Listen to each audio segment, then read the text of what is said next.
আসসালামু আলাইকুম সকলকে। আশা করি সকলে ভালো আছেন। আজকে তৈরি করব চাইনিজ। অনেক দিন পর আজ আপনাদের সাথে হাজির হয়েছি। এখানে চাইনিজ বানানোর জন্য আমি নিয়েছি পটল, সাদা পেঁপে, গাজর, আলু কুচি, পেঁয়াজ কুচি, কাঁচামরিচ এবং এখানে নিয়েছি ধনেপাতা, রসুন কুচি, পেঁয়াজ কুচি এবং নিয়েছি কাঁচামরিচ। এবার নিয়েছি একটা ডিম, ঠিক কর্নফ্লাওয়ার। এবার একটা বাটিতে আমি পানি দিয়ে কর্নফ্লাওয়ারটাকে গুলে নিয়েছি। এবার আমি একটা পাতিলে কিছুটা সাদা তেল দিয়ে দিব। এরপর একটা ডিম ভেঙে এখানে দিয়ে দিব। এখানে আমি স্বাদ মতো লবণ দিয়ে দিয়েছি হালকা একটু মরিচের গুঁড়া। এই পর্যায়ে চুলার আঁচটা একটু কমিয়ে রাখতে হবে। এখানে ডিমটাকে আমি স্ক্রাম্বল করে নিব, একেবারে পুরোপুরি কুক করা যাবে না। এবং স্ক্রাম্বল করার জন্য আমি এখানে একটু লম্বা লম্বা করে আমি নেড়ে এটাকে স্ক্রাম্বল করে নিব। এরপর আমি ডিমের স্ক্রাম্বলটাকে উঠিয়ে একই পাতিলে দিয়ে দিব রসুন কুচি, আদা কুচি। এবার এগুলোকে ভালোভাবে মিশিয়ে নিতে হবে।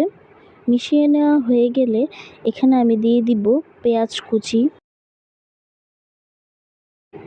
পেঁয়াজগুলো ভাজা হয়ে গেলে এখানে আমি একে একে সব সবজিগুলো দিয়ে দিব।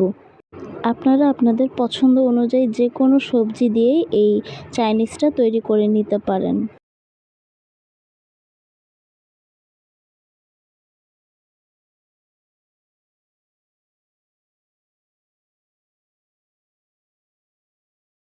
এবার দিয়ে দিব কেটে রাখা পেঁয়াজগুলো, দিয়ে দিব গোলমরিচের গুঁড়া, স্বাদ মতো লবণ দিয়ে ভালোভাবে এটাকে মিশিয়ে নিতে হবে।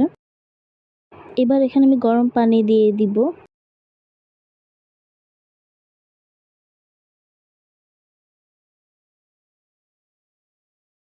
এবার দিয়ে দিচ্ছি গুঁড়া দুধ এবং আগে থেকে পানি দিয়ে মিশিয়ে রাখা কর্নফ্লাওয়ার।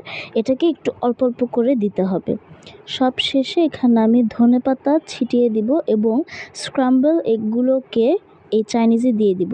তৈরি হয়ে গেল আমাদের মজাদার চাইনিজ। আশা করি আজকের ভিডিওটি আপনাদের ভালো লেগেছে।